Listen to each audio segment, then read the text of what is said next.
come Lorena Lancieri, pure lei condannata, che la indicava come gatta morta. La polizia ha arrestato un palermitano di 51 anni fermato nei pressi degli imbarcaderi di Messina con 22 kg di cocaina in auto. La droga è stata affiutata dal cane della Guardia di Finanza, poi trovata all'interno di un vano creato sotto il pianale della vettura. L'uomo aveva spruzzato del profumo sui 20 involucri di cocaina per nasconderne l'odore. A Trapani ha confessato l'autore dell'omicidio di un muratore, la vittima uccisa ieri sera per una lite su una casa popolare. Il servizio. Svolta nelle indagini sull'omicidio di Liborio Como, il 52enne muratore trapanese ucciso ieri sera al culmine di una lite nel rione popolare di San Giuliano ad Erice. All'alba si è presentato in questura Carmelo Alogna, trapanese di 39 anni, che avrebbe confessato di essere l'autore dell'omicidio. Il delitto, commesso in via Urbino, sarebbe maturato nell'ambito di una gestione di una casa popolare. Liborio Como è stato accoltellato. L'assassino avrebbe utilizzato uno stiletto, un'arma simile a un pugnale.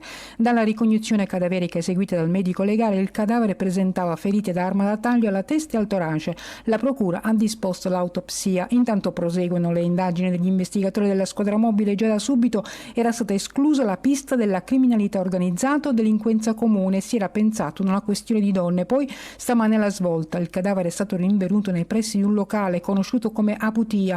La polizia è stata informata con una telefonata pervenuta al 113. Per tutta la notte gli investigatori hanno ascoltato familiari della vittima e abitanti della zona per raccogliere elementi utili a far luce sulla vicenda. Adesso il cadavere di un uomo è stato trovato in un dirupo in contrada Frassino a Partanna. I carabinieri hanno accertato che si tratta di un cittadino di nazionalità romena, 54enne, del quale nei giorni scorsi una parente aveva denunciato la scomparsa. Sono in corso indagini per accertare le cause della morte.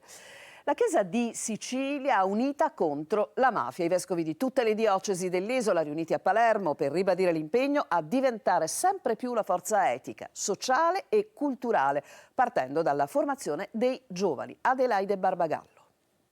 Dai vescovi di Sicilia si leva forte una voce contro la mafia e ogni forma di illegalità. L'incontro della conferenza episcopale a Palermo, cui ha partecipato anche Don Luigi Ciotti, perché proprio in Sicilia, a Trapani, il prossimo 21 marzo si terrà la giornata della memoria e dell'impegno.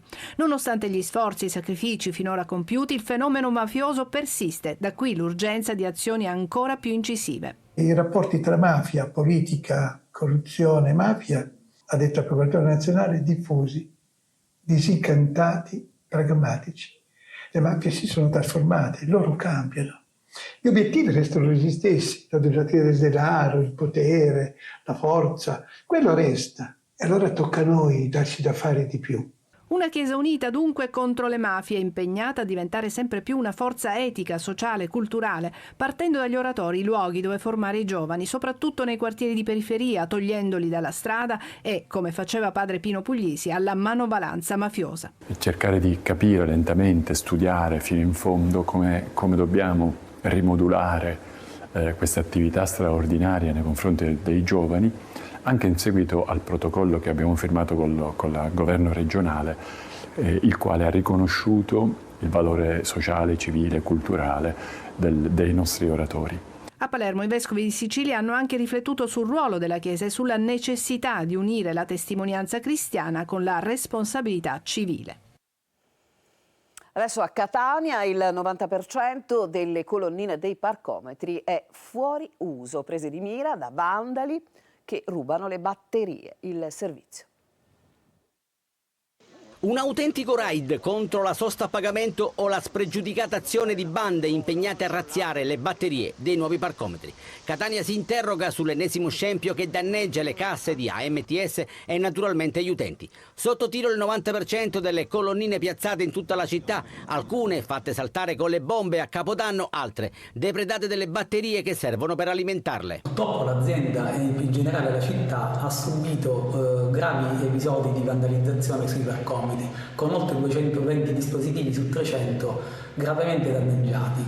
Un danno economico non indifferente per AMTS ed inevitabili disagi anche per i tanti automobilisti. Le persone non sanno dove andare a prendere il biglietto e praticamente non tutti sono in possesso dell'app, vedi gli anziani. Situazione che dovrebbe tornare alla normalità tra un mese circa. AMTS fa sapere che per la sosta sulle strisce blu si potranno utilizzare altri sistemi di pagamento tramite app o presso le tabaccherie autorizzate.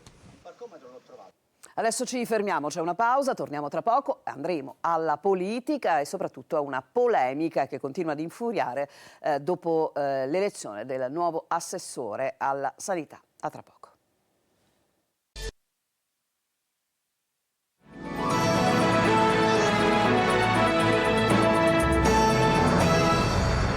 Siamo tornati in studio, non accenna a placarsi la bufera sulla sanità siciliana. Dopo le dimissioni dell'assessore Volo, le opposizioni attaccano il dirigente generale Iacolino, ma anche appunto il neo assessore Daniela Faraoni. Maglio Viola.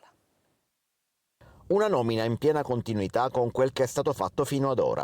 All'indomani della sostituzione in corsa dell'assessore regionale alla salute Giovanna Volo al centro della bufera di critiche per la situazione della sanità siciliana, a sedersi sulla scomoda poltrona di piazza Ottavio Zino è Daniela Faraoni, accolta dalle opposizioni e dal sindacato di sinistra in maniera gelida. Duro ieri stesso il capogruppo di Italia Viva ed ex sottosegretario alla salute Davide Faraone, che ha parlato del neo assessore come di vice disastro. Duro anche il segretario generale della CGIL Alfio Mannino, che stamattina parla di parecchie inadeguatezze già dimostrate dalla Faraoni da manager dell'ASP 6. A difendere da subito il neo assessore scende compatta la maggioranza. Totò Cuffaro parla di guasti della sanità che discendono da errori del passato. Il capogruppo di Forza Italia all'Ars Stefano Pellegrino sottolinea le competenze del neo assessore. Auguriamo buon lavoro alla dottoressa Faraoni, sapendo che ha una comprovata esperienza, una comprovata competenza e certamente darà un seguito a quello che è stato il lavoro sia parlamentare sia dell'assessorato. Ma la Faraoni avrà comunque una tregua. Bersaglio degli attacchi adesso è il dirigente generale dell'assessorato Salvatore Iacolino. Come il PD nei giorni scorsi, anche la CGIL oggi spara sul dirigente. Dopo quello del lavoro ci aspettiamo un passo indietro anche da parte di Iacolino, che di fatto ha avuto la direzione politica dell'assessorato, dice anche in questo caso Alfio Mannino.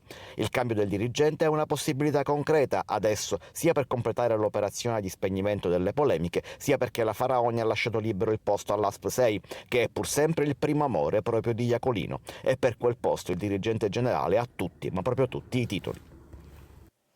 E adesso cambiamo decisamente argomento, un successo per Topolino in dialetto catanese. Sold out in meno di mezza giornata con prezzi alle stelle per chi vuole acquistarlo, quindi parliamo in particolare dei collezionisti. Il servizio è di Orazio Longo. A tia chi sta fanno, dice zio Paperone, stu cosu ca fascisti è moscio, e Archimede a rispondergli, millai a vantari. Topolino numero 3608 è un omaggio al linguaggio, spiega Alex Bertani, direttore editoriale del settimanale a fumetto, pubblicato in 4 dialetti, milanese, fiorentino, napoletano e catanese, in occasione della giornata nazionale del dialetto e delle lingue locali. In Sicilia è andato venduto tutto in meno di mezza giornata, facendo la gioia di chi ha fatto in tempo a comprarlo e lo sconforto di chi lo ha perso. Tanto che in rete sono apparse copie a prezzi da collezione molto oltre i 100 euro ciascuna. Ma adesso sul sito della Panini è comparso il messaggio che può rassicurare tutti gli appassionati. Il numero 3608 sarà di nuovo disponibile dalla prima settimana di febbraio in prenotazione. Un movimento che ben si spiega se si considera che per esempio l'Italia è stato il primo paese in cui Topolino ha avuto una testata tutta sua. In questa storia scritta da Nicolò Testi e disegnata da Alessandro Perina dal titolo Zio Paperone, il PDP 6000, si racconta dell'ennesimo tentativo dei Bassotti di entrare nel deposito di Paperone per derubarlo. Lui, stanco di questa situazione, chiede ad Archimede di organizzare una soluzione definitiva e questi crea un sistema di antifurto con a capo una specie di intelligenza artificiale, il PDP 6000. Al progetto è dedicata anche una cover tricolore realizzata da Andrea Freccero. Per declinare Zio Paperone, il PDP 6000, nei 4 dialetti, Panini si avvalsa della collaborazione di Riccardo Regis, ordinario di linguistica italiana all'Università di Torino, esperto di dialettologia, che ha coordinato un team di linguisti. Ancora una pausa, poi il calcio con novità che riguardano appunto il calciomercato.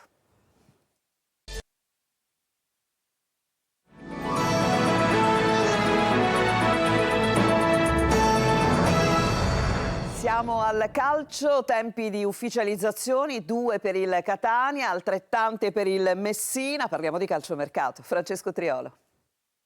Arrivi e partenze. In casa Catania ecco 2 ufficializzazioni. La prima in ordine cronologico è stata la cessione di Luca Verna al Trapani a titolo definitivo. Il centrocampista chiude la sua esperienza in rosso-azzurro con 20 presenze ed un gol. In entrata Andrea Dini, il cui acquisto è stato ufficializzato nel primo pomeriggio con contratto sino a giugno 2026. Il portiere ha già raggiunto il ritiro. Si attendono adesso altre cessioni, alcune in cantiere, come quella di D'Andrea, attaccante prelevato in estate dal Cerignola, e adesso l'ipotesi è quella dell'Arezzo oppure di un ritorno proprio ai pugliesi. Anche Celli potrebbe salutare, su di lui c'è il Rimini, mentre per Chirico c'è la Ternana, situazione bloccata al momento per altri possibili partenti come Gherardi, Luperini, Guglielmotti e Montalto. Movimenti anche per un'altra siciliana. Il Messina ha ufficializzato l'arrivo, meglio il ritorno a casa di Marco Crimi, esterno 34enne messinese che il giallorosso l'ha indossato nelle giovanili. Arriva dal Trapani, dove è andato Anatriello, e ha firmato sino a giugno 2026. I giallorossi hanno definito anche l'ingaggio dell'attaccante Carmine De Sena, 34 anni, dal Monopoli, sempre con contratto sino a giugno 2026, mentre sono in corso trattative per l'arrivo del centrocampista 33enne Marcel Buchel dalla Spal. In uscita c'è Frisenna, destinato alla Juventus Next Gen. Il telegiornale è finito, grazie a tutti per averci seguito, buona serata.